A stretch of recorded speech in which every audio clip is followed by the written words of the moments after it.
Hey everyone, welcome to session 135 of the Behavioral Observations podcast, and this is also number 5 in the Inside JABA series. The most recent issue of JABA that just is hitting the shelves right now as we speak, it starts off with an editorial by the Society for the Experimental Analysis of Behaviors Board, in which the board issued a statement of concern or an expression of concern for the controversial paper titled Behavioral Treatment of Deviant Sex Role Behaviors in a Male Child. This paper described a case study conducted by George Rekers and Ivar Lovaas and was published in the pages of JABA in 1974. To get right to the point, let me read the editorial's abstract. In an early study in JABA, Rekers and Lovaas evaluated the behavioral treatment of deviant sex role behaviors in a male child. They investigated the use of reinforcement and punishment to target non-gender conforming behaviors of a 5-year-old male child.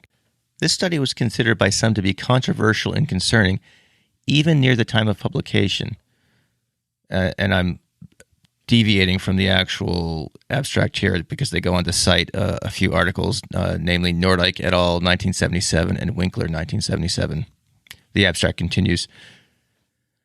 The concerns focused on the ethicality of selecting non-gender conforming behavior as a target response and the use of punishment for this type of response, particularly at the behest of parents when the young child was not seemingly distressed. The study has subsequently been used as empirical support for conversion therapy, creating concerns about misrepresentation of the original article and harm to the LGBTQ+ community. This editorial reviews the concerns originally presented by Nordyke et al. And Winkler and issues an official expression of concern about the various harms that have been associated with this paper. And that's the conclusion of the abstract. I first heard about this paper many, many years ago, but it was brought to my attention again at the 2019 New Hampshire ABA conference, and at that event, Dr. Sarah Campo did a great job reviewing the paper along with cataloging the devastating effects the study had on the participant later on in his life. So in this episode of the podcast, Drs. Linda LeBlanc and Henry Rohn discuss the rationale behind this expression of concern. In doing so, they talk about why the statement was written now versus earlier in the history of JABA, and what exactly a statement or expression of concern is, and why issuing the statement was the specific action taken instead of other options, such as retracting the paper altogether. We also get into the shortcomings of the study itself, particularly in light of the ethical and moral standards of modern times. Linda and Hank close the podcast by giving some advice for practitioners on how to respond to concerns of stakeholders if or when they bring up this or other studies that are not consistent with more modern ethics and values. I should also note that our Zoom connection was spotty here and there, and I apologize if it interferes with the audio quality that you've come to expect from the show. And that said, I don't think the poor connection detracted from the substance of the conversation, but I just wanted to mention that. I also want to mention that Dr. Rohn is a new voice to the Inside JABA series, so by way of introduction, Hank is the Gregory S. Liptak, MD, Professor of Child Development in the Department of Pediatrics at Upstate Medical University in Syracuse, New York. In this capacity, he serves as the Chief of the Division of Development, Behavior, and Genetics, where he directs medical and behavior analysis clinics that provide treatment services for children affected by autism and related disorders. Hank is also the chair of the Behavior Analysis Studies programs in the College of Health Professions at Upstate. As we mentioned during the conversation, Hank is also the treasurer of SEAB. So in keeping with previous Inside JABA series podcasts, there are no ads or sponsors on this episode. However, this episode is eligible for BACB continuing education. We also felt that the conversation touched on many code elements in the PECC, and as such, it can be counted as an ethics CEU. Lastly, 50% of the proceeds from sales of the Inside JABA series CEUs are donated to SEAB. So for more information on the Inside JABA series CEUs or any other CEUs that are available through Behavioral Observations, just go to behavioralobservations.com. I've also set up this thing called a link tree across all my social media platforms. And it's basically if you click on the profile of my Instagram account or Twitter or LinkedIn, you'll get a list of links that can direct you to any and all places in the kind of, behavior behavioral observations universe, if you will. So that can take you right to the CE's page, and you can get all the kind of podcast related links at your fingertips. So I think that is it for opening remarks. So without any further delay, let's get right to this conversation with Linda and Hank.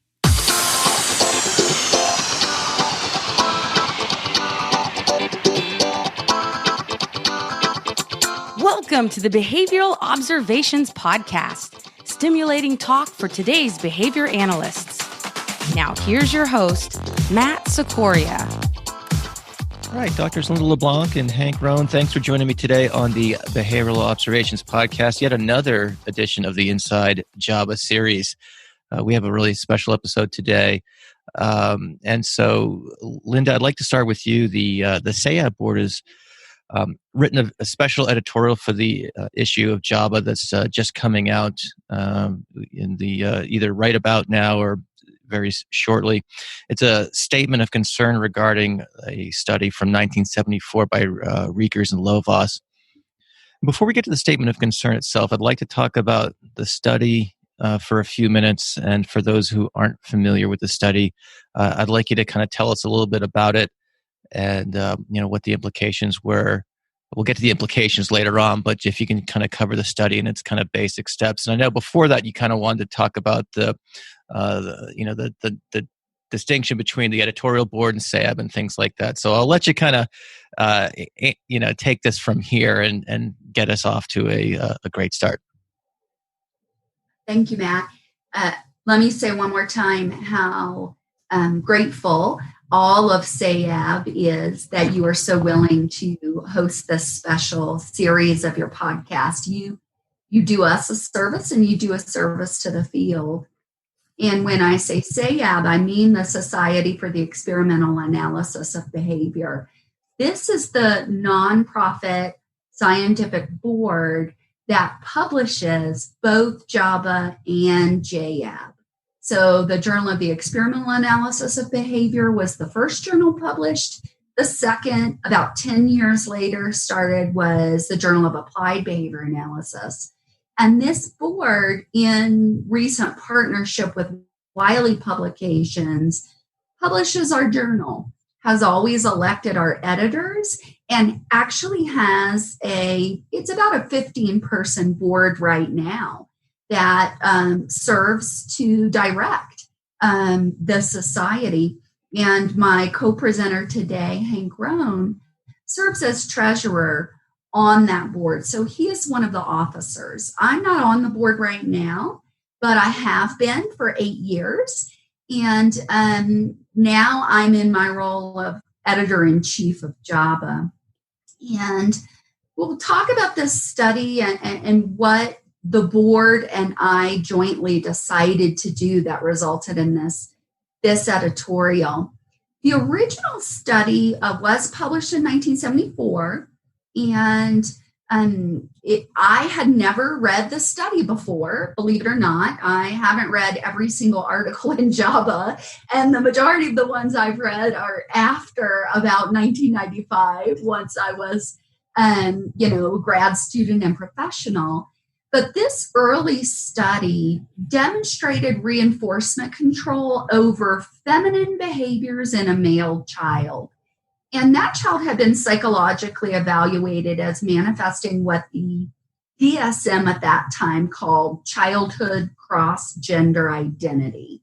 There have been other terms in the DSM called gender identity disorder. And this basically was a time when homosexuality and gender inconsistent behavior was considered part of our kind of infrastructure and taxonomy of pathology. And these behaviors were not acceptable to the family, and they sought treatment. And they sought treatment at a clinic that was actually a federally grant-funded treatment program. So the U.S. government was funding this kind of treatment in the early 70s. And this child, he was a child, was treated both in the clinic and in the home environment with his mother trained to be his therapist. And his mother was taught to reinforce what were termed masculine behaviors and then to extinguish feminine behaviors using social reinforcement and a token economy. And what they found was not, when you exert contingencies on behaviors, you see change. And what they found was that the feminine type behaviors decreased, masculine type behaviors increased. And they targeted several different behaviors to kind of produce more generalized effects in both clinic and home. So the authors suggested that these findings could serve as a preliminary step towards correcting what they call pathological sex role development in boys, and that it might provide a basis for prevention of adult transsexualism or other sex role deviations. So the issue is that society has evolved significantly, and many differences in identity and sexual preference, these are not considered pathological. However, this article from a time when these things were considered pathological still exists and actually is sometimes misused. And our purpose as a board and an editor was to address this evolution in society, to present science as an evolving and self-correcting mechanism, and to educate people about some of the negative impacts that they may encounter as a result of the fact that this study from 50 years ago exists in our history. So that's really what the editorial is about. And that's what the entire board and I really spent significant time exploring. Okay, I want to get to the specifics of the statement of concern in just a minute. But getting back to the original article itself, clearly when you look at it, 45, 50 years later, it is just, unacceptable on so many levels, or at least, certainly conflicts with today's values and, what we understand today as a kind of an accepting and tolerant society, and so this, but kind of digging into this and just kind of looking at some of the reference sections to the Rekers and Lovaas article and some of the others around the same time, is that this was clearly something that was being examined experimentally at the time. I don't think common is perhaps the correct word, but it was not uncommon, I would say. And so in contrast to our today's sensibilities, it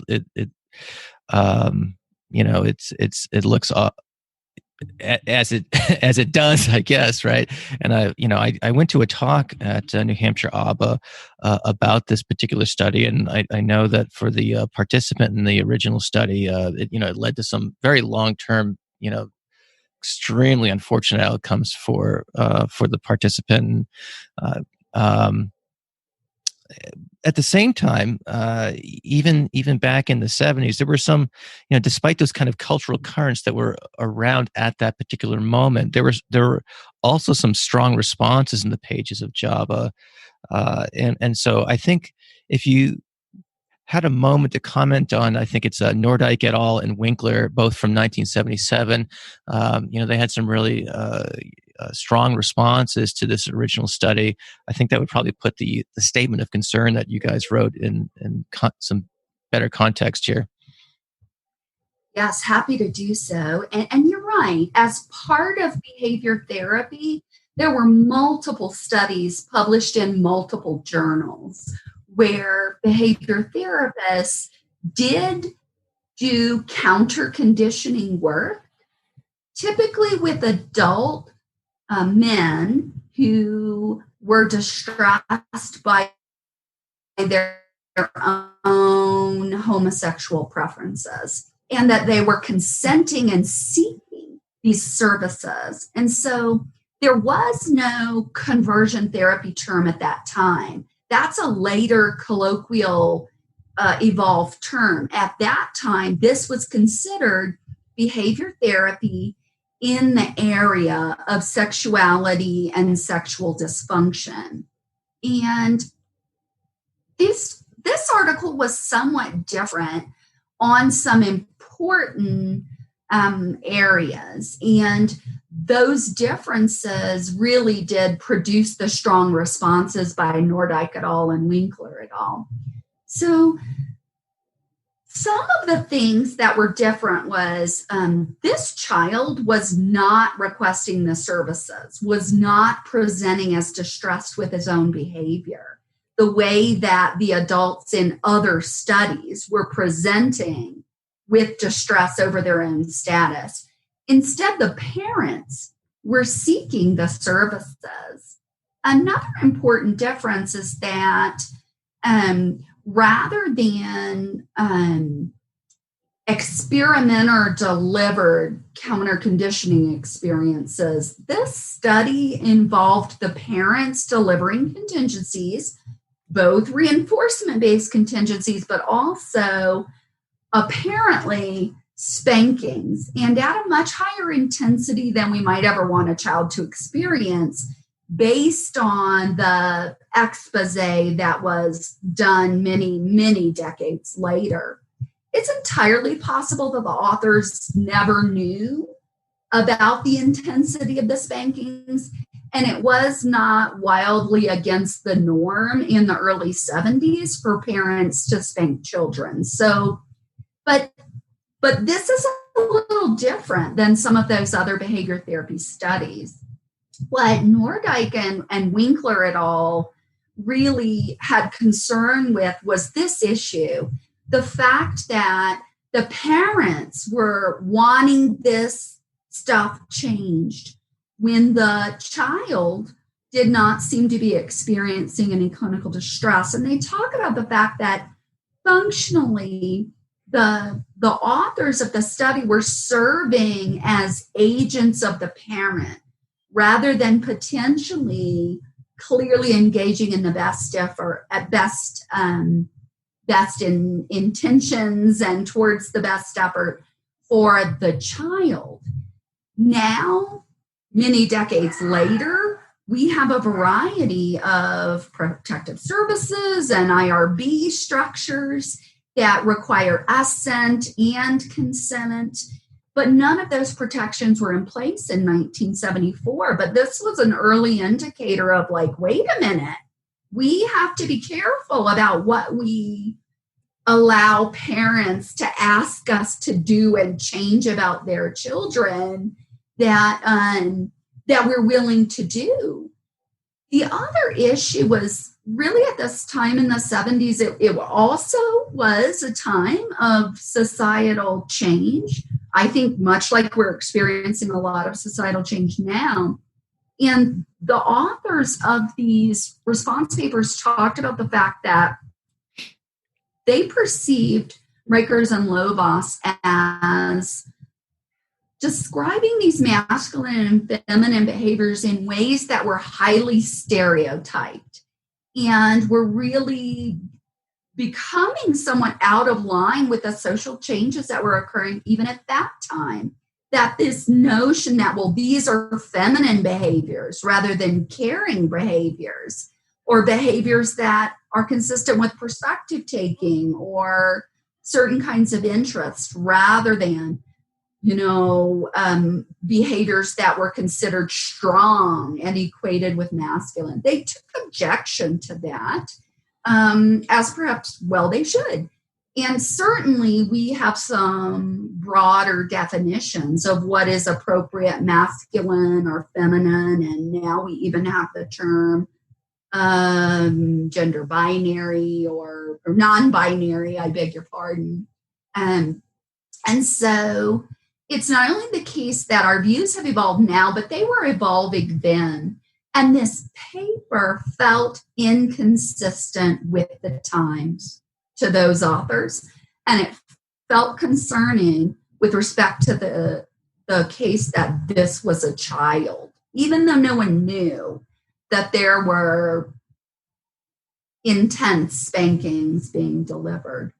The other thing that is now concerning, but was not mentioned at the time, is that since all of those articles were published, the Rekers and Lovaas paper has been used as evidence for the term conversion therapy, or changing of sexual preferences by administering contingent punishers, contingent on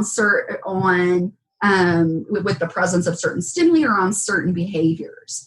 And that is, if someone is homosexual, you could convert them to be heterosexual. And so the subsequent use of the paper is highly problematic. That is, the term conversion therapy is actually a pseudoscience term. This article has nothing to do with changing sexual preference. That was not the behaviors that was targeted, and there subsequently hasn't been any evidence to support conversion therapy as an evidence-based practice. So when people erroneously use a scientific study as evidence for something that it does not support, we have a responsibility as a scientific community to correct those mistaken characterizations. And let me assure you, SEAB has always been an opponent of pseudoscience in all of its forms. And the notion that a paper published by us could be so wildly misconstrued and used to support pseudoscientific efforts is appalling, and was part of why we have taken the efforts that we have. Okay. One more kind of line of questioning, I suppose, before we get to the actual statement of concern, where I'd certainly like to hear you expand on SEAB's point of view on this, is that with regard to the Rekers and Lovaas paper, it presumably went through, I don't know, I'm not an academic, so I'm just going to use kind of air quotes when I say this, conventional editorial review processes, and we've talked about the review process in earlier episodes. Obviously, the review process in 2020 is probably a little different than it was in the early 70s, but that notwithstanding, do you have a sense as to why the concerns noted in Nordyke and et al. And Winkler were not addressed through the typical journal review mechanism? In terms of why that. I would imagine that if an article came through the JABA doorways, these days, that was perhaps problematic on some number of levels, that it might have gotten caught at that stage, as opposed to going through the review and eventually publication process. So if you can, as an as an editor, can you kind of, I know you can't, we don't have a time machine here, but if you can try to address that, just given what you know about the system as a whole, that would be great. Yeah. I wish I had that time machine for multiple reasons. Of course, right? To go back to right before this editorial decision and say, no, Todd Risley, stop. We can't say exactly what happened. And I will say this, it's wacky, but we no longer have records of all editorial processes for papers from the early 70s. That was not only pre-Scholar One portal, it may even have been pre-computer. Like they literally may have been typing the correspondence on typewriters at that time. If you think about the fact that this was 50 years ago. So, it's possible that one or more of the authors of the response papers were actually reviewers on the original paper and expressed their concern. And that was taken as part of the overall editorial process. Or it's also entirely possible that they didn't happen to be reviewers on the paper, And they didn't even know about it until it came out in JABA or until they saw the author present on the topic at a conference and then decided to offer an alternative viewpoint. So we honestly don't know what role or why things happen. One thing I will say is that the Nordyke et al. And Winkler articles were in 77, which seems like a long time after the original publication in 74. But, sometimes there's a little bit of a backlog and it takes a while. That doesn't mean that they didn't think it was a problem for a few years. I'm so glad you mentioned that. Yeah, because I think that's important for the learners the listeners to know that, because again, I'm not an academic, but my understanding is 3 years is like a nanosecond in the world of academic publishing, and it's almost like it proceeds in what might be akin to a glacial pace at times. That's exactly right, especially when you're mailing everything and typing everything on typewriters. And, Rekers, not Lovaas, but Rekers solely responded to Nordyke and Winkler. And so what that means is Nordyke and Winkler wrote their responses. They went through the editorial process. When it was determined they were going to be published, they were sent to Rekers. He had a chance to create his response, and all of that just took time. And so when they were all ready together, they came out in an issue. I don't know what to tell you about why this decision was made. I certainly know a paper like this wouldn't be published in today's social context or as part of our editorial process. It's possible that this paper was, when you're looking for who should I get to be reviewers on this paper, it may well have been sent to some of the other researchers doing behavioral treatment of sexual dysfunctions and disorders, because this was really just considered a federally grant-funded innovation in a new area of behavior therapy. Those are good things, and let's find the other researchers doing that work. And not really those researchers maybe did not have appreciation for the concerns that we now find today. I wish I had that crystal ball, or even opportunities to change the past. But all of this is speculative. The world has changed tremendously, and the only thing we can change is the current actions and hopefully future actions. And so this paper would never be published today. It would never get through an IRB. It would spark outrage in the editorial process. But the world was different 50 years ago, and we have to operate in the world of today, which is what led us to evaluate what we could do and then issue the statement of concern to try to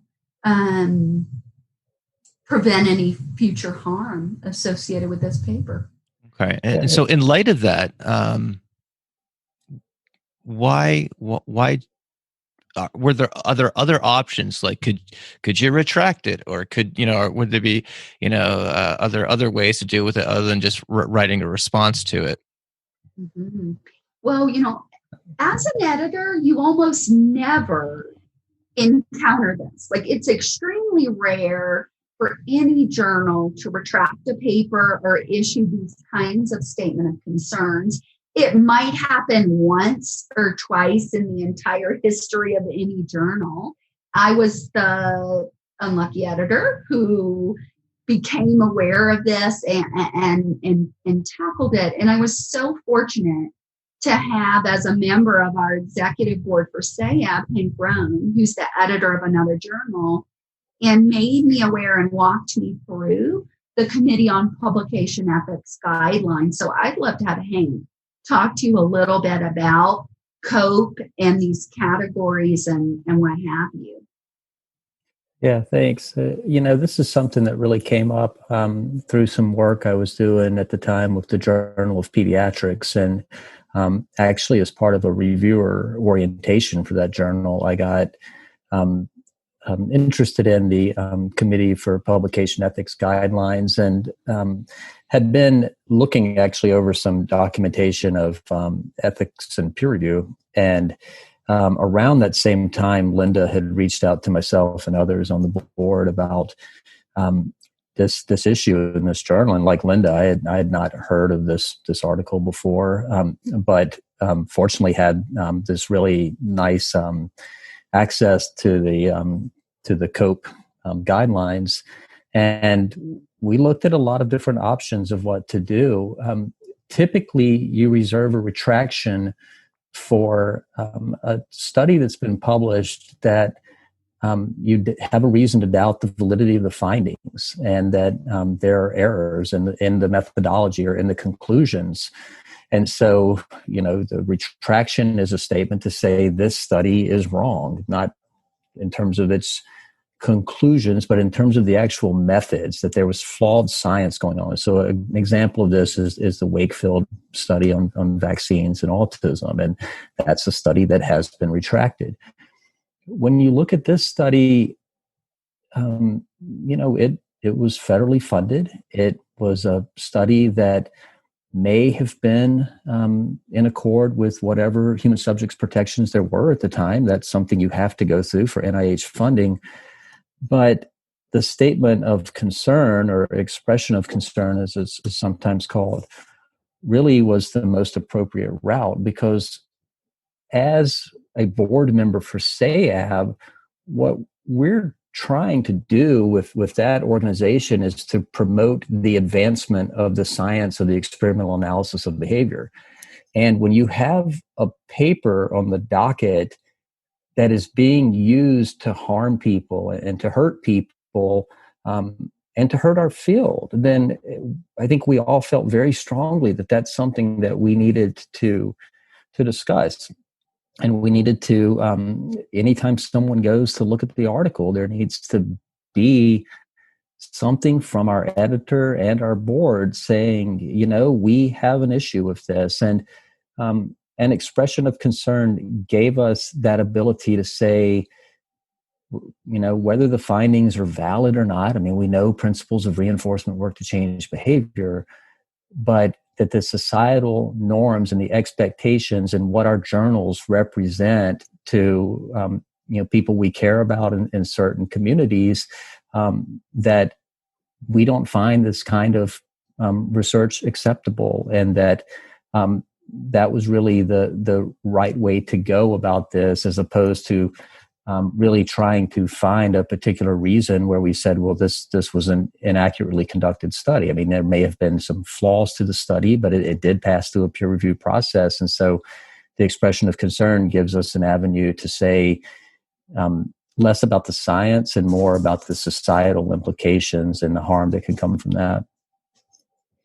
Yeah, so with Retraction, you're really in a position where you need to have legally defensible evidence Absolutely. that data were falsified, that people were harmed, and the procedures that were done were not what were being reported or described. And, from 50 years ago, we don't know exactly what they knew or didn't know.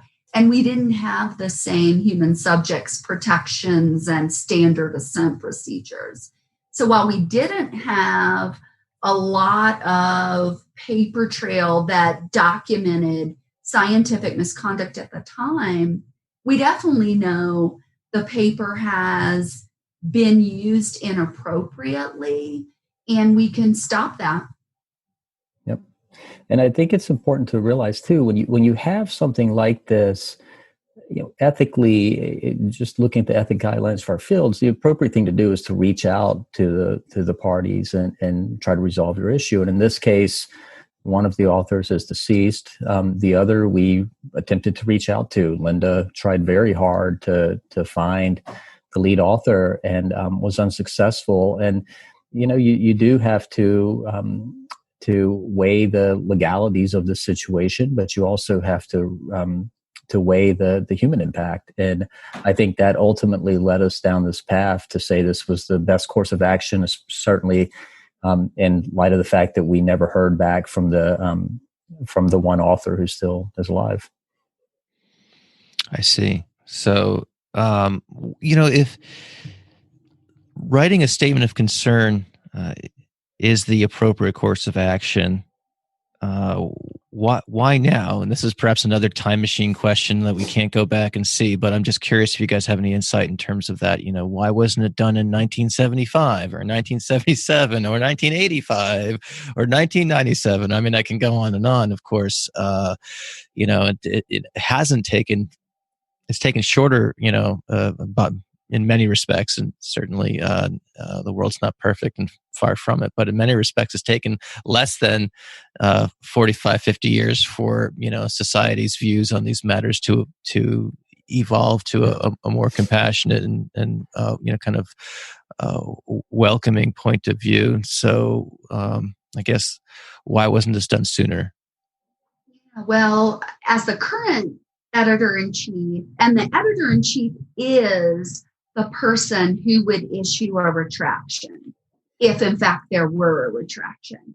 I didn't know anything about this study. I never read it. I know this sounds like my head's completely been buried in the sand, but I've just been trying to make children with autism's lives better and do my gerontology, and I didn't even know this article existed. And so readers of our journal made me aware of this article and brought it up as an issue. Now, other editors in the past or board members may or may not have known about it, and may or may not have thought of it as something that we could do something about. I was not that knowledgeable about COPE, and I became more knowledgeable about COPE as a result of this.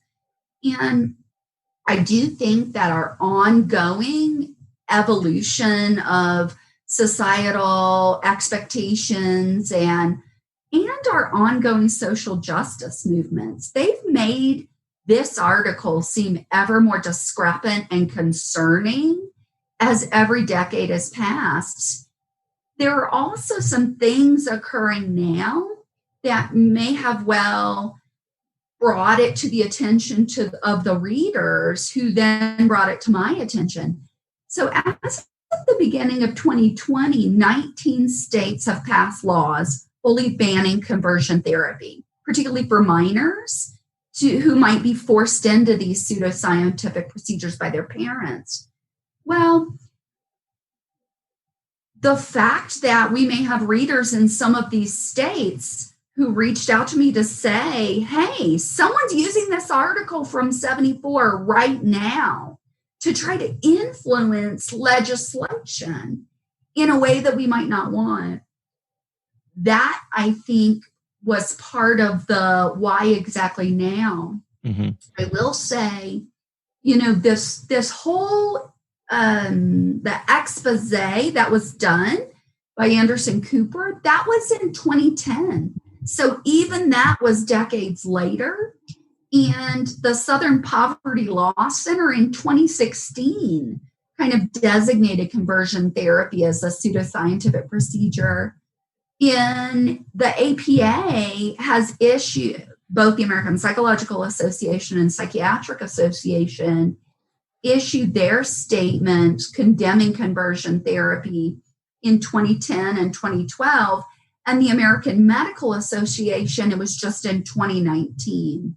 So I think throughout this past decade and reaching a crux right now, given the way we are seeing legal issues associated with the rights of our LGBTQIA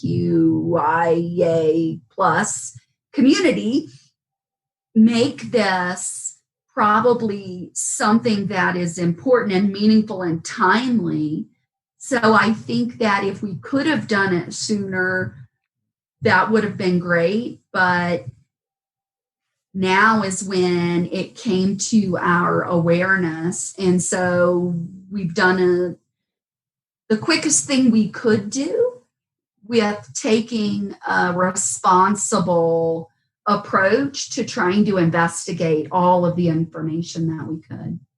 Okay. And just so we're clear, so when someone goes to look this up, on Google Scholar or something like that, the statement of concern will be automatically attached to the Rekers and Lovaas study. So there'll be a match set for people trying to perhaps inappropriately use this content for those reasons stated. So exactly right. Excellent. And so if someone goes to that Rekers study, it will be marked saying a statement of concern has been issued about this paper, will be linked to the statement of concern, will be linked to the editorial. So the statement of concern is issued by Wiley and then our editorial, or Wiley and editor of the journal, and then the editorial is authored by SEAB and me as the editor. There will also be links to those original Winkler and Nordyke et al. Studies to illustrate that this was concerning even back then. Got it. So talking about this, maybe think of perhaps another aspect of, just this whole idea of a statement of concern and kind of looking into our past at things that certainly haven't stood the test of time. Can you see down the road the potential for these types of statements of concern to be more common? Looking back at, say, studies that examine things like, aversive, procedures, punishment, shock, things along those lines. What do you guys see as the potential for the use of this as a particular type of tool to help guide or shape perhaps the broader public opinion as perhaps, kind of non-behavioral stakeholders look towards the literature? You want to take this, Hank, or you want me to? Yeah, sure. I think that part of this is that a lot of the work that we publish in JABA in particular involves vulnerable populations. And so I think when you have vulnerable populations, you have a constant societal shift toward trying to protect those vulnerable populations, such that anything we do now, anything we've done in the past, might be considered different by current or future standards. A great example of this are terms used to describe people with intellectual and developmental disabilities. In the past, we've used terms like mentally retarded or imbecile, or terms that we would never use now, and terms that aren't used nationally. And we change over time. And I think that's the important thing about science, is that science is influenced by society, and society should be influenced by science. Certainly, as our society and its focus on inclusive and bias-free language evolve, I think our terminology is involved, and what's acceptable at some point may not be acceptable anymore. When you look at early studies in JABA that look at aversive consequences like shock, yeah, those things are different now. And I think you have to view them through where that's led us in terms of the advancement of our therapeutic techniques to come up with less aversive and least intrusive interventions. So it's possible that could happen. I think that the better way to frame it is to look for the editors and the researchers and the consumers of the technology to shape their behavior in response to the questions that they're asking over time, and to learn from our society and the advancements in our sciences to where we move away from addressing things like punishment, seclusion, restraint, and effective behavior treatments that are more acceptable. And I think that's really the self-correcting course that is more likely to occur. Yeah, I think this particular topic is one where unlike something like prior use of punishment, there have now been multiple position statements by our professional associations. And those professional associations like ABAI or APBA, they are the right people to issue those position statements. SEAB publishes journals. That's our job. The BACB credentials professionals, but professional associations who speak on behalf of the professionals, we do have position statements on the right to effective treatment. We have guidance papers on seclusion, restraint, etc. But we don't have those things in this area. And while SEAB isn't necessarily the right organization to create those position statements, we can do what we can do within the boundaries of our role as a scientific organization that publishes journals to make a statement that we hope leads people to recognize the danger of harm and to know what to do to try to prevent or minimize that harm. I see. I suppose one way to perhaps kind of put a bow on this kind of very, for me, very interesting and frankly educational conversation, because a lot of this stuff is new to me in terms of how these things work. When we're talking about kind of controversial either papers themselves or things like that, or procedures more generally, how would you advise a BCBA to respond when stakeholders are just learning about ABA, bring up something like Rekers and Lovaas, or perhaps a study that used punishment as a or something else. I'm thinking, for example, if Google's a wonderful thing, but it can also lead people down some inaccurate or misleading rabbit holes despite the best of intentions. So, what advice would you provide to that behavior analyst who's in that situation? Well, Google is the source of a whole lot, and it really felt like I spent more time than I ever imagined going down some dark rabbit holes in trying to investigate this whole situation fully. And it's just as easy for anyone else out there to go get that information and to think that this is representative of our field. So I would say every behavior analyst should be aware that people may have encountered a very mistaken impression of our field based on their exposure to this paper or the expose or someone's colloquial use of some of these terms. And, people also often think of our field as directly and solely linked only to autism, and might not realize the full scope of what we do, who we do it with, and the good that's been done in the world. And so I would say that as a behavior analyst, we have to be sensitive to any concerns that are presented and recognize that people are going to have encountered information that doesn't present us in a positive light, and that we are emissaries of our field. We have to recognize that risk and do two things. First, behave in a way that would discount these negative impressions. Behave in a way that represents our field with dignity, integrity, compassion. Behave in a way that's consistent with human rights. And then be willing to have these discussions in a way that respects the fact that it may be quite reasonable for someone to have this concern, and educate them about a variety of the other things that we do, our emphasis on teaching procedures and reinforcement, and don't be defensive about it, because this stuff's out there, and this stuff was in JABA in our journal. I'm glad you mentioned the defensive piece. Oh, I'm sorry, Hank, go right ahead.